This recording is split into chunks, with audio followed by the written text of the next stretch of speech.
बिस्मिल्लाहिर्रहमानिर्रहीम। अस्सलाम वालेकुम दोस्तों, डॉक्टर जाकिर नाइक की एक और वीडियो देखते हैं। इसका यूट्यूब पर उन्वान है सलमान खान, शाहरुख खान एंड डॉक्टर जाकिर नाइक। आइए देखते हैं कि इसमें क्या है। भाई पुरुषोत्तम का सवाल है, हमारे हिंदू धर्म के पंडित आचार्य ये जानते हैं कि वैद और हिंदू धार्मिक किताबों में मूर्ति पूजा मना है, लेकिन हम शुरू में इतने मजबूत नहीं रहते, इसलिए हमारे जहन को कंसंट्रेट करने के लिए मूर्ति की ज़रूरत पड़ती है। जब जहन मैच्योर हो जाए तब मूर्ति की ज़रूरत नहीं। भाई ने सवाल पूछा था कि हम जानते हैं हिंदू धार्मिक किताबों में लिखा है कि मूर्ति पूजा हराम है, मना है, लेकिन क्योंकि कंसंट्रेशन के लिए पहले पहले हम मूर्ति का सहारा लेते हैं, बाद में जब हम मैच्योर हो जाते तो जरूरत नहीं। अगर मान लो जो आप कह रहे सही है कि पहले पहले इनिशियल स्टेज में आपको जरूरत है मूर्ति की इबादत करने के लिए, बाद में जब मैच्योर हो जाएंगे तो जरूरत नहीं, तो मैं ये कहना चाहता हूं कि हम मुसलमान ऑलरेडी मैच्योर हो चुके हैं, हमको मूर्ति की जरूरत नहीं इबादत करने के लिए। और एक वक्त एक समय एक पंडित मुझसे बहस कर रहे थे और कह रहे थे यही चीज कि मैं जानता हूं कि मूर्ति पूजा हराम है, गलत है, लेकिन कंसंट्रेट करने के लिए जरूरत पड़ती। मिसाल दी उनने कि जब एक छोटा बच्चा पूछता है ये थंडर क्यों है, बादल क्यों गड़गड़ाते हैं, ये जब थंडर सुनते ना, या आसमान से आवाज जो आती है गड़गड़ाहट की, क्या है ये? तो पंडित कहने लगा हम कहते हैं बच्चे से, क्योंकि वो नहीं समझ पाता है, कि आय मां चक्की पीसती है। आसमान में आई मां, नानी चक्की पीस रही है, क्योंकि बच्चा है, क्या समझेगा। तो मैंने उससे कहा कि आप तो ये जवाब दे सकते हैं, लेकिन मैं ये जवाब नहीं दे सकता हूं, क्योंकि मैं अगर मेरे बेटे से कहूंगा कि ये ठंडर जो है थंडर है इसीलिए क्योंकि आई मां चक्की पीसती है, और जब वो स्कूल में जाएगा और चंद साल बाद ये सीखेगा कि thundering is due to sudden expansion of the rapidly heated air, उसके वजह से ये थंडर है, तो वो सोचने लगेगा कि टीचर गलत बोल रही है। जब उसे पता लगेगा टीचर सही बोल रही है, फिर बोलेगा मेरा पिता झूठ बोल रहे थे। इस्लाम में झूठ बोलने की जरूरत ही नहीं, हक पूछने के लिए झूठ की जरूरत नहीं। हमें साफ साफ कहना चाहिए, हमें कहना चाहिए अच्छे अंदाज में क्यों ठंडर होता है। जब गलत जवाब देंगे तो कल पकड़े जाएंगे और फिर सही नहीं होगा। हमें अच्छे अंदाज में समझाना चाहिए हमारे बेटे को। अगर हमें नहीं पता क्यों है तो बोलिए हमें नहीं पता, लेकिन आज के बच्चे पूछेंगे अब्बा आपको क्यों नहीं पता, वो हमें मजबूर करते हैं तहकीक करने पे। तो इस्लाम में सफेद झूठ भी जायज नहीं है। और पंडित कहने लगा कि इनिशियल स्टेज में जब बच्चा फर्स्ट स्टैंडर्ड में होता है तो उस टाइम हम उन्हें इबादत के लिए आइडल का सहारा लेने के लिए कहते हैं, मूर्ति का सहारा। जब वो ग्रेजुएट बनता है उस टाइम उसे जरूरत नहीं पड़ती मूर्ति की।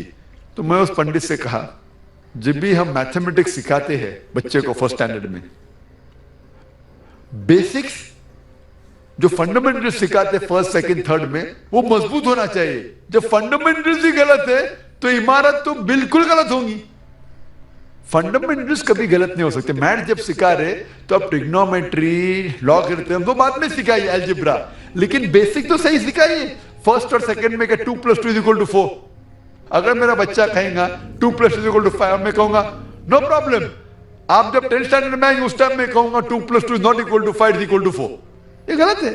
हमें बुनियादी बात सही तरीके से पढ़ाना चाहिए।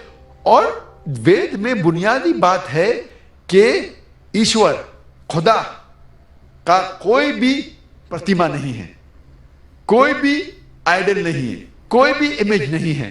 तो ये हम किस तरीके से कह सकते कि पहले चलेगा बाद में मैं सही करूं।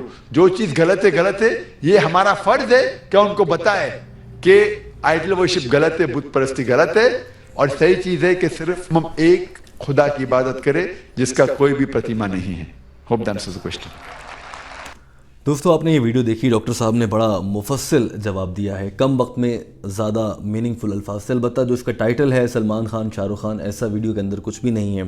एक तो ये जो हमारी झूठ बोलने की आदत है ये भी हमें यूट्यूब पर ख़त्म करना होगी। बहरहाल इस वीडियो में जो डॉक्टर साहब ने जिस तरह से बताया है, एक तो ये सवाल बड़ा अजीब था। या जो हिंदू मज़हब के लोग हैं, अगर वो ये लॉजिक देते हैं कि हम शुरू में बच्चों को थोड़ा यकीन दिलाने के लिए फ़िज़िकली उनको दिखा देते हैं कि ये भगवान है या ये मूर्ति है जिसकी पूजा की जाती है, या हमारा पैगाम इस भगवान तक पहुंचता है।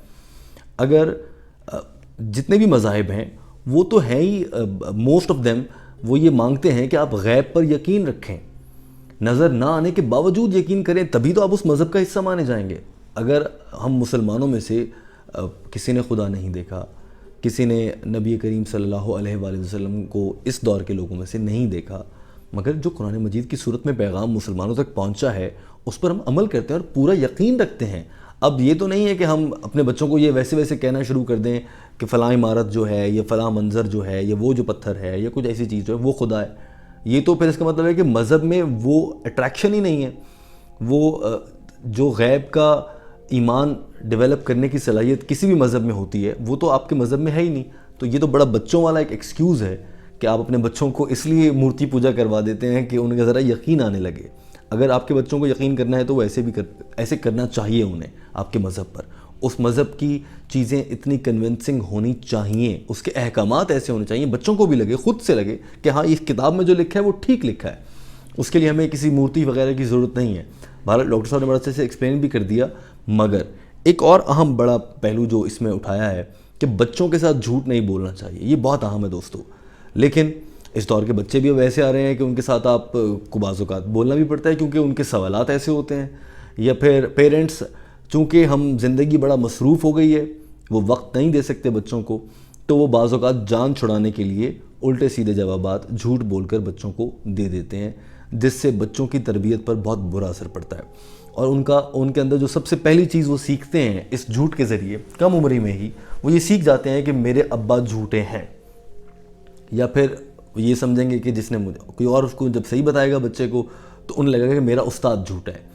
ये चीज़ हमें बच्चों को समझानी भी चाहिए, उनसे निकालनी भी चाहिए। लिहाजा बच्चों को फिर ऐसे में जवाब क्या दें, आपके पास वक्त नहीं है, आप मुख्तसर जवाब दे दीजिए।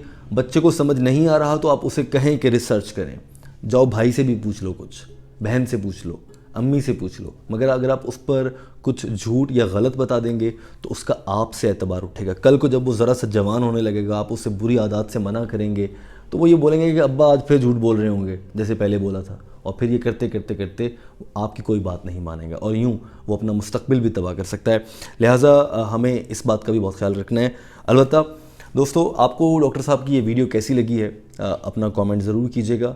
लॉजिकल रिएक्शन की टीम बहुत मेहनत के बाद आपके लिए ये वीडियोस तैयार कर रही है और आप तक पहुंचा रही है। हमें उम्मीद है कि आपको ये वीडियोस देखकर डॉक्टर साहब के जो इल्म है, एक वसी इल्म है उनके पास, उससे फ़ायदा उठाने को बहुत कुछ मिल रहा होगा और आपको हमारी ये काविश पसंद भी आ रही होगी। वीडियो देखने का बहुत शुक्रिया। हमारे चैनल को सब्सक्राइब कर लीजिए। क्या आप भी अपने बच्चों से झूठ बोलते हैं? कॉमेंट में ज़रूर बताइएगा।